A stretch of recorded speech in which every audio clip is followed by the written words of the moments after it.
Hello बाळको, स्वागत છે તમારું કિડ્સ લર્નિંગમાં। આજે આપણે ભણીશું ધોરણ 6 નો વિજ્ઞાન વિષય પાઠ 1 ખોરાક ક્યાંથી મળે છે નું સ્વાધ્યાય। બાળકો, આપણે ખોરાક ક્યાંથી મળે છે પાઠ 1 ભણી ચૂક્યા છીએ। આજે આપણે એના સ્વાધ્યાયના સવાલ જવાબ ડિસ્કસ કરીશું અને આ પાઠની પ્રવૃત્તિ પણ ડિસ્કસ કરીશું અને એની સાથે આપણે એક્સ્ટ્રા સવાલ જવાબ પણ ડિસ્કસ કરીશું, બરાબર। અને આ પાઠની સમજૂતીની લિંક હું તમને ડિસ્ક્રિપ્શન બોક્સમાં આપી દઈશ। તો ચાલો શરૂ કરીએ।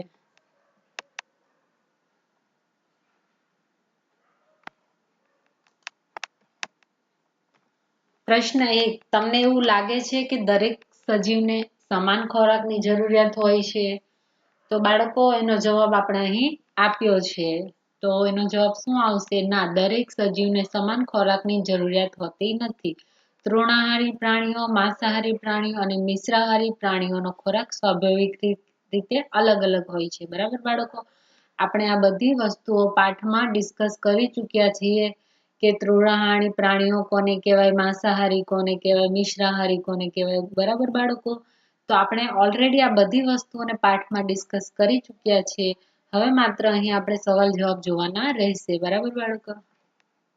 ચાલો આગળ વધીએ। પ્રશ્ન નંબર 2, ખોરાક તરીકે ઉપયોગમાં આવતી 5 વનસ્પતિ અને તેના ભાગોના નામ આપો। તો બાળકો, અહીં નીચે આપણે જવાબ આપેલો છે, વનસ્પતિનું નામ છે અને એનું ઉપયોગમાં લેવાતો ભાગ શું હોય છે તે આપણે અહીં લખેલું છે। ઘઉં, બટાકા, કોથમીર, મૂળો, આમલી, બરાબર। તો એ કયા વનસ્પતિના કયા ભાગમાંથી આપણે લઈએ છીએ અહીં આપેલું છે, જેમ કે બીજ એટલે દાણા, પ્રકાંડ, પર્ણ, મૂળ તથા પર્ણો અને ફળ, બરાબર બાળકો। તમારે આ રીતે ડેઈલી પ્રશ્નો વાંચવાના છે। આપણે પાઠ ઓલરેડી ભણી ચૂક્યા છે। તમારે રોજ મેં જેમ તમને બીજા વિડીયોમાં પણ હું કહેતી હોઉં છું કે કોઈ પણ સવાલ જવાબને ગોખવાની જરૂર નથી, આપણે એને ધ્યાનથી વાંચવાના છે માત્ર। પહેલા આપણે પાઠની સમજૂતી આપણને ક્લિયર હશે તો સવાલ જવાબ આપણને એની જાતે આવડી જશે, બરાબર ને બાળકો। તો તમારે રોજ ઓનલી 5-10 મિનિટ એક વિષયને આપવો જરૂરી છે બાળકો। તો ચાલો આગળ વધીએ। પ્રશ્ન 3, કોલમ A માં આપેલી બાબતોને કોલમ B ની સાથે જોડો બાળકો। આપણને અહીં કોલમ A માં વસ્તુ આપેલી છે અને એને આપણે કોલમ B સાથે જોડવાની છે, જેના જવાબ આપણે નીચે આપેલા છે। પહેલું છે દૂધ, દહીં, પનીર, ઘી। તો એનો જવાબ શું આવશે બાળકો? તો એના સ્ત્રોત શું છે? બધી જ પ્રાણી પેદાશો છે, બરાબર બાળકો। એ બધું જ આપણને ક્યાંથી મળે છે? પ્રાણીમાંથી મળે છે। એવી રીતે આપણે નીચે જે કોલમ A માં આપેલા છે એના જવાબ આપણે કોલમ B માં છે અને એના ઉત્તર આપણે નીચે આપેલા છે, બરાબર બાળકો। તો આ રીતે તમારે સવાલ જવાબ પ્રિપેર કરવાના છે।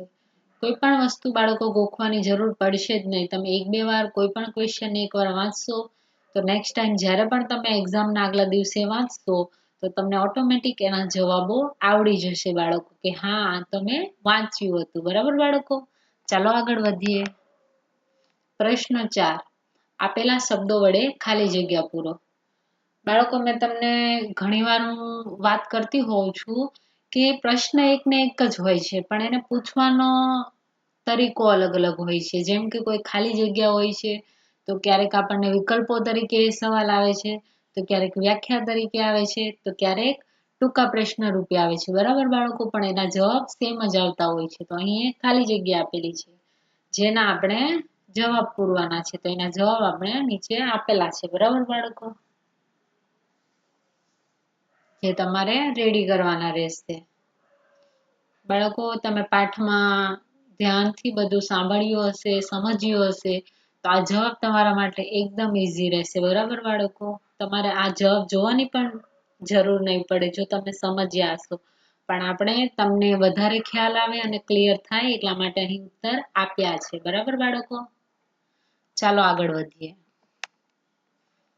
પ્રશ્ન 1, તમારી આજુબાજુ દરેકને પૂરતો ખોરાક મળે છે? શા માટે? તો આપણે એનો જવાબ નીચે આપેલો છે બાળકો। આ પ્રશ્નો આપણા સ્વાધ્યાયના પ્રશ્નો છે, બરાબર બાળકો।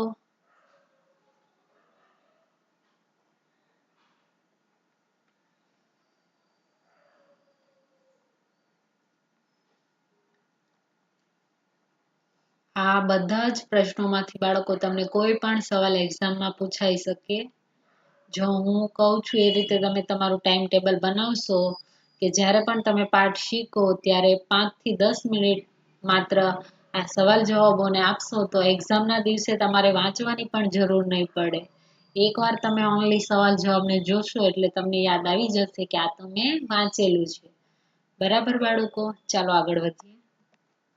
ખોરાકનો બગાડ અટકાવવા કયા કયા પગલાં હોઈ શકે? બાળકો આપણે જોતા હોઈએ છીએ કે બધા ખોરાકનો બગાડ કરતા હોય છે, બરાબર ને? તેનો જવાબ શું હશે એ આપણે નીચે જોઈ શકીએ છીએ.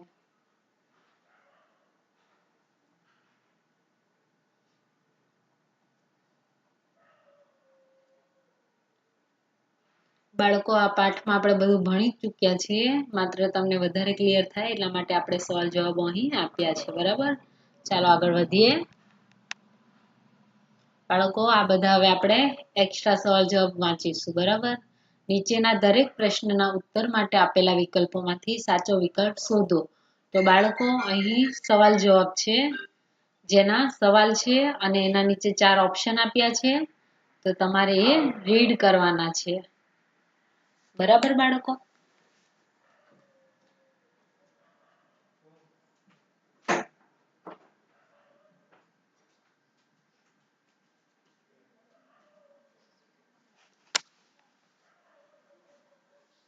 બાળકો મેં તમને કીધું એ પ્રમાણે અહીં વિકલ્પો આપેલા છે અને એમાંથી તમારે સાચો ઉત્તર ચૂઝ કરવાનો છે. બરાબર? અને એના ઉત્તર આપણે અહીં નીચે આપેલા છે, બરાબર? તો ધ્યાનથી તમારે આ બધા વિકલ્પો વાંચવાના છે અને એમાં કયો સાચો ઉત્તર આવે એ તમારે જોવાનું છે, બરાબર બાળકો? આ રીતના ક્વેશ્ચન્સ પણ તમને એક્ઝામમાં પૂછાઈ શકે. તો ચાલો આપણે આગળ વધીએ. ખાલી જગ્યા પૂરો. બાળકો અહીં ખાલી જગ્યા આપેલી છે અને નીચે ઉત્તરો આપ્યા છે, બરાબર? જે રીતે મેં તમને કીધું એમ સવાલો અલગ અલગ રીતે હશે પણ એના જવાબ તો એક જ આવતા હશે, બરાબર બાળકો? તમને અલગ અલગ રીતે સવાલો પૂછવામાં આવે છે, પણ તમારે ગભરાવાની જરૂર નથી. જો તમે પાઠને સમજ્યા હશો તો તમને એના જવાબ જરૂરથી આવડી જશે, બરાબર બાળકો? તો ચાલો આગળ વધીએ. નીચેના પ્રશ્નોના માત્ર ઉત્તર આપો. તો બાળકો અહીં આપણે એક શબ્દમાં જવાબ આપવાના છે, બરાબર? તો અહીં આપણને ટૂંકા પ્રશ્નો પૂછ્યા છે અને આપણે એક શબ્દમાં એનો જવાબ આપવાનો છે, બરાબર બાળકો? તો તમે એક એક સવાલને વાંચતા જાઓ અને વિચારો કે એમાં શું જવાબ આવતા હશે, બરાબર? આપણે નીચે જવાબ આપેલા જ છે, પણ તમે તમારી જાતે પણ સવાલને સમજવાની કોશિશ કરજો અને એનો ઉત્તર શું આવે એ ધારજો અને પછી અહીંયા જવાબ જોજો. એટલે તમે કેટલા સાચા છો તમને પણ ખબર પડશે, બરાબર બાળકો? સવાલને માત્ર સમજવાની કોશિશ કરજો બાળકો. ચાલો તો આપણે આગળ વધીએ. પ્રશ્ન નંબર 4. નીચેના વિધાનો ખરા છે કે ખોટા તે જણાવો. બાળકો અહીં વિધાનો આપ્યા છે. આપણે પાઠમાં આ બધું ભણી ચૂક્યા છે. તો તમને ખ્યાલ આવશે કે કયું વિધાન ખોટું છે અને કયું વિધાન ખરું છે. બરાબર બાળકો? તો એના જવાબ આપણે નીચે આપેલા જ છે, બરાબર? તમારે પ્રિપેર કરવાના છે આ બધા સવાલોને. બાળકો એક્ઝામમાં પણ આ રીતે ખરા ખોટા તમને પૂછાઈ શકે છે, તો તમને આવડવા જરૂરી છે, બરાબર? ચાલો આગળ વધીએ. પ્રશ્ન નંબર 5. નીચેના પ્રશ્નોના એક વાક્યમાં ઉત્તર આપો. તો બાળકો મેં તમને કીધું એમ સવાલોનું રૂપ અલગ અલગ હશે પણ જવાબ તો એક જ આવતા હશે. તો અહીં એક એક વાક્યમાં આપણે જવાબ આપવાના છે. એક વાક્યમાં જવાબ આપવાના છે એટલે કે તમને એક માર્ક્સના સવાલ તરીકે તમને એક્ઝામમાં પૂછાઈ શકે. ખાલી જગ્યા હોય કે ખરા ખોટા હોય કે એક વાક્યના સવાલ જવાબ હોય એનો માર્ક્સ તમને 1 હોય છે એક્ઝામમાં. એટલે આ રીતે તમારા બાળકો પ્રિપેર કરવાનું રહેશે, બરાબર? ચાલો આપણે આગળ વધીએ. આ બાકીના સવાલ જવાબ અહીં આપેલા છે જે તમારે વાંચવાના છે. બરાબર બાળકો? એકદમ ઈઝી છે. જો તમે આ બધા સવાલ જવાબ વાંચશો તો તમે સારા એવા ગુણ મેળવી શકશો એક્ઝામમાં. બરાબર ને બાળકો? ચાલો આગળ વધીએ. પ્રશ્ન નંબર 6 વ્યાખ્યા આપો. તો બાળકો અહીં આપણે વ્યાખ્યા આપવાની છે. તૃણાહારી પ્રાણીઓ એટલે શું, માંસાહારી પ્રાણીઓ એટલે શું અને મિશ્રાહારી પ્રાણીઓ એટલે શું બાળકો. આપણે પાઠમાં ડિસ્કસ કરી ચૂક્યા છીએ, તો તમારે આ રીતે એની વ્યાખ્યાને પ્રિપેર કરવાની છે. આ પણ તમને 1 માર્ક્સ તરીકે એક્ઝામમાં પૂછાઈ શકે. બરાબર બાળકો? ચાલો તો આગળ વધીએ. નીચેના પ્રશ્નોના ટૂંકમાં ઉત્તર આપો. ના સવાલ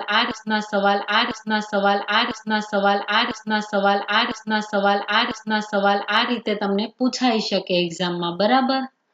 તો એના જવાબ તમારે આ રીતે પ્રિપેર કરવાના રહેશે. બરાબર?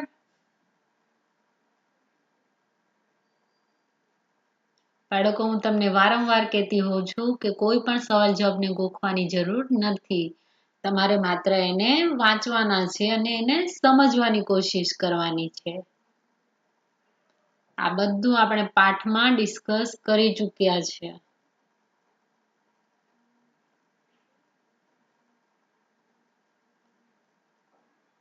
ચાલો બાળકો આગળ વધીએ. પ્રશ્ન નંબર 2 વૈજ્ઞાનિક કારણ આપી સમજાવો. બિલાડી મિશ્રાહારી પ્રાણી છે. બાળકો, આપણે આ રીતનું જ્યારે કારણ આપવાનું આવે છે ત્યારે કોઈ વિધાન હોય છે એને આપણે સાબિત કરવાનું હોય છે કે એને મતલબમાં એ જે આપણો સવાલ હોય છે એને આપણે વિસ્તૃત તરીકે એને સાબિત કરીને સમજાવવાનો હોય છે. તો આ રીતે તમને વૈજ્ઞાનિક કારણ પણ પૂછાઈ શકે એક્ઝામમાં. 2 માર્ક્સમાં તમને પૂછાઈ શકે. તો આવા સવાલ જવાબ હંમેશા વાંચો બાળકો.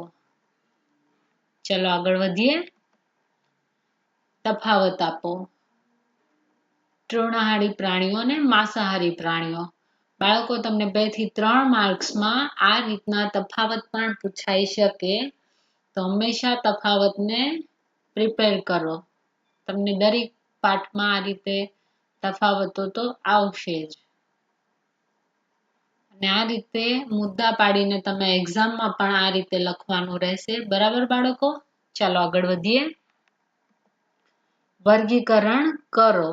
તો બાળકો, આ રીતે આપણને આ પાઠમાં આપણે જે ભણ્યા એ રીતે વર્ગીકરણ કરવાનું છે. પહેલા પ્રશ્નમાં નીચેના પ્રાણીઓનું તૃણાહારી પ્રાણીઓ અને માંસાહારી પ્રાણીઓમાં વર્ગીકરણ કરો. બાળકો, અહીં તમને બધા તૃણાહારી અને માંસાહારી પ્રાણીઓને ભેગા આપી દીધા છે. તેને તમારે અલગ અલગ કરીને લખવાના છે. વર્ગીકરણ કરો એટલે જે તૃણાહારી પ્રાણીઓનું લિસ્ટ છે એ અલગથી પહેલા બનાવો અને પછી માંસાહારી પ્રાણીઓનું. બરાબર બાળકો? આવું તમને એક્ઝામમાં પૂછાય તો તમારે આ રીતે અલગ અલગ લખવાનું છે.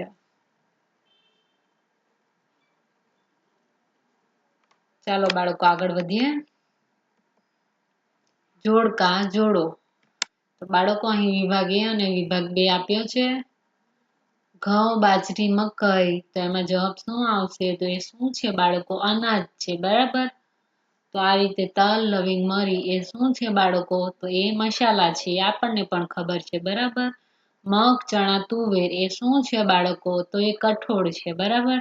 દૂધ, ચોખા, ખાંડ તો એ શું છે બાળકો? એ ખીરની ખાદ્ય સામગ્રી છે. તો આપણને પણ ખબર છે. બરાબર ને બાળકો? તમારે આ બધું સમજવાની કોશિશ કરવાની છે. આમાં ગોખવા જેવું કંઈ જ નથી. બરાબર? ચલો આગળ વધીએ. નીચેના પ્રશ્નોના મુદ્દાસર ઉત્તર આપો. તો બાળકો, અહીં લોંગ ક્વેશ્ચન આપેલો છે. આવો તમને 3 થી 4 માર્ક્સમાં સવાલ પૂછાઈ શકે, જેને તમારે મુદ્દાસર સમજાવવાનો હોય છે. ધારો કે અહીંયા પ્રાણીઓના ખોરાકમાં જોવા મળતી વિવિધતા જણાવો. તો તમારે આ બધું અલગ અલગ સમજાવવાનું છે. બરાબર બાળકો? તેને ડિટેલમાં આપણે જવાબ આપવાનો છે અને આવું આપણે ભણી ચૂક્યા છે. એટલે તમારે આ સવાલ આ રીતે પ્રિપેર કરવાનો છે અહીંથી. બરાબર બાળકો? ચલો આગળ વધીએ. બાળકો, આ પ્રવૃત્તિઓ આપણને પાઠમાં આપેલી હતી, બરાબર?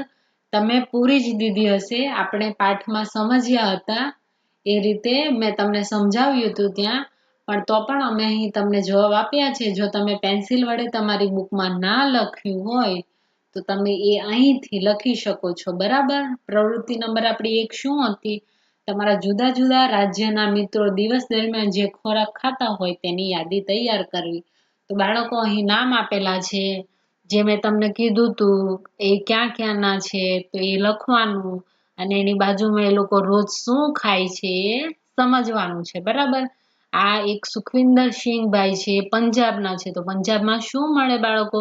પરોઠા, પંજાબી શાક, લસ્સી, પનીર ટિક્કા, દાલ ફ્રાય. જ્યારે આ અવિનાશ અગ્રવાલ છે, રાજસ્થાનના ભાઈ છે, તો એ શું ખાતા હોય છે? દાલ બાટી, છાશ, શાક, ગોળ, ઘી, બરાબર બાળકો? હવે તામિલનાડુના આ રામાકૃષ્ણ છે, એ શું ખાય છે રોજ? ઈડલી, ઢોસા, સાંબાર, ભાત, રસમ અને દહીં. જ્યારે ઉત્તર પ્રદેશમાં શું ખાતા હોય છે બાળકો? તો દિનેશ શર્મા રોજ શું ખાય છે? રોટલી, દાળ, કચોરી, શાક, અથાણું, ચમચમ સ્વીટ, દહીં, બરાબર? જ્યારે આપણા અહીં ગુજરાતના હોય, ધારો કે મહેશ પટેલ, તો એ શું ખાય છે રોજ? રોટલી, દાળ, ભાત, શાક, સલાડ. આ બધું આપણે ગુજરાતમાં ખાતા હોઈએ છીએ, બરાબર ને બાળકો? તો આ રીતે તમારે બધું જ તૈયાર કરવાનું હતું. જો તમે ના રેડી કર્યું હોય તો આનું એક્ઝામ્પલ લઈને તમે એમાં પૂરી શકો. તમે તમારા મિત્રનું લખજો. અને આપણે જોઈ શકીએ છીએ બાળક કે ખાવાના બધા વસ્તુ છે, પદાર્થો એ બધા અલગ અલગ છે. બધી વાનગીઓ કેવી છે બાળકો? અલગ અલગ છે. તમારે આ બધું સમજવાનું છે. હવે આપણે આગળ વધીએ. પ્રવૃત્તિ નંબર 2, વાનગીમાં રહેલ ખાદ્ય સામગ્રી જાણવી. બાળકો, આપણે કોઈ વસ્તુ ખાઈએ છીએ તો એ અલગ અલગ વસ્તુઓમાંથી બને છે, એટલે કે અલગ અલગ ખાદ્ય સામગ્રીઓમાંથી બને છે, બરાબર? જે આપણે પાઠમાં ભણ્યા હતા. એક એક્ઝામ્પલ લઈએ. ભાત આપણે જોયા હતા તો એ ચોખા અને પાણીમાંથી બને છે, બરાબર બાળકો? તો દાળ કઠોળ, પાણી, મીઠું, તેલ, ઘી, મસાલામાંથી બને છે. તો એ રીતે આપણે આખું કોષ્ટક રેડી કરવાનું છે. જે તમે બુકમાં ના રેડી કર્યું હોય તો અહીંથી કરી લેજો, બરાબર? આગળ વધીએ. પ્રવૃત્તિ નંબર 3, વાનગીમાં રહેલી ખાદ્ય સામગ્રી અને તે ખાદ્ય સામગ્રીના સ્ત્રોત જાણવા. બાળકો, આ પણ આપણે જોયું હતું. ઈડલી શેમાંથી બને? તો એ ચોખા, અડદ દાળ, મીઠું અને પાણીમાંથી બને. તો હવે એના સ્ત્રોત કયા છે એ જોવાનું છે. તો ચોખા બાળકો વનસ્પતિમાંથી મળે છે, અડદ દાળ વનસ્પતિમાંથી મળે છે, મીઠું પૃથ્વીમાંથી મળે છે, પાણી પૃથ્વીમાંથી મળે છે, બરાબર બાળકો? તો આ બધી વસ્તુઓનું આપણે લિસ્ટ બનાવ્યું, એના ઘટકો શું છે અને ઘટકોનો સ્ત્રોત કયો છે એ મેં તમને જણાવ્યું હતું. પણ જો તમે બુકમાં પૂર્યું ના હોય તો અહીંથી તમે પૂરી શકો છો. બાળકો, આ બધું સમજવાની કોશિશ કરજો. ઓકે, ચાલો તો આગળ વધીએ. પ્રવૃત્તિ નંબર 4, વાનગી, તેની વનસ્પતિજ ખાદ્ય સામગ્રી અને તે વનસ્પતિના કયા ભાગમાંથી મળે છે તે જાણવું. બાળકો, આપણે આ પણ જોયું હતું. અહીં એક એક્ઝામ્પલ છે રીંગણનું શાક. તો એનામાં રીંગણા મસાલા તરીકે મરચા અને તેલનો યુઝ થાય છે. તો રીંગણા બાળકો આપણને કયા ભાગમાંથી મળે છે? ફળમાંથી. મસાલા ફળમાંથી. જ્યારે તેલ આપણને બીજમાંથી મળે છે, બરાબર? તો તમારે નીચેના એક્ઝામ્પલો લખવાના હતા. તેવા મેં ના લખ્યા હોય તો તમે અહીંથી લખી શકો છો, બરાબર બાળકો? આ વસ્તુને સમજવી ખૂબ જરૂરી છે બાળકો. ગોખવાથી તમને નહીં આવડે, એટલે તમે આ વસ્તુને સમજવાની કોશિશ કરજો. અને તમને સમજ ના પડે તો તમારા મમ્મીને અથવા દીદી અથવા ભાઈને પણ પૂછી શકો છો, બરાબર બાળકો? ચલો આગળ વધીએ. પ્રવૃત્તિ નંબર 5, ફણગાવેલા મગ અથવા ચણા તૈયાર કરો. બાળકો, આપણે આ પ્રવૃત્તિ પાઠમાં ભણી ચૂક્યા છીએ, છતાં આપણે એનો જવાબ અહીં આપ્યો છે. એનું અવલોકન કરવાનું છે, એનો નિર્ણય લેવાનો છે કે એ બધું કઈ રીતે થાય છે, બરાબર બાળકો? આવું એક્ઝામમાં પૂછાઈ શકે તો તમે આ રીતે લખજો, બરાબર? આપણે આકૃતિ આની પાઠ્યપુસ્તકમાં સરસ રીતે આપી છે, બરાબર બાળકો? તો તમારે એની આકૃતિ પાઠ્યપુસ્તકમાંથી જોવી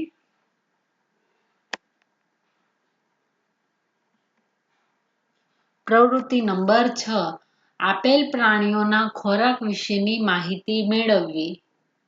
બાળકો અહીં પ્રાણીઓના નામ છે અને પ્રાણીઓનો ખોરાક છે. તો અહીં પ્રાણીઓ શું ખાય છે, જેમ કે એક્ઝામ્પલ તરીકે ભેંસ, તો ભેંસ શું ખાય બાળકો? ઘાસ, ખોળ, સૂકું ઘાસ, અનાજના દાણા, બરાબર આવું બધું ખાય છે. તો અહીં બાકીના જે પશુઓ છે કે પ્રાણીઓ છે એનો ખોરાક શું છે એ આપણે અહીં લખેલું છે. આ પાઠ્યપુસ્તકમાં તમે ના લખ્યું હોય બાળકો તો અહીંથી લખી શકો છો અને સમજવાનો પ્રયત્ન કરજો. બરાબર, ચલો આગળ વધીએ. પ્રવૃત્તિ નંબર 7 આપેલ પ્રાણીઓને તેમનો ખોરાક ધ્યાનમાં રાખીને તેમનો તૃણાહારી, માંસાહારી અને મિશ્રાહારીમાં વર્ગીકરણ કરો. બાળકો અહીં આપણે વર્ગીકરણ કરવાનું છે અને આપણને પ્રવૃત્તિ નંબર શું હતું આપેલું હતું આપણી પાઠ્યપુસ્તકમાં. તો તૃણાહારી કોણ છે એનું લિસ્ટ છે, માંસાહારી કોણ છે, શાકાહારી કોણ, શાકાહારી કોણ છે. એમાં એક ક્વેશ્ચન હતો, યાદ આવ્યો કે આપણે મનુષ્યને શેમાં મૂકશું? મનુષ્ય એના ખાવાના સામગ્રી તરીકે વનસ્પતિનો ઉપયોગ કરે છે અને માંસનો પણ ઉપયોગ કરે છે, એટલે એ મનુષ્ય મિશ્રાહારીમાં આવશે. બરાબર બાળકો, તો આપણો જવાબ આપણને આ પ્રવૃત્તિનો બરાબર ને બાળકો મેં તમને સમજાવતી વખતે કીધું હતું કે મનુષ્યને શેમાં આપણે મૂકીશું? તો મનુષ્ય એ મિશ્રાહારીમાં આવશે. બરાબર,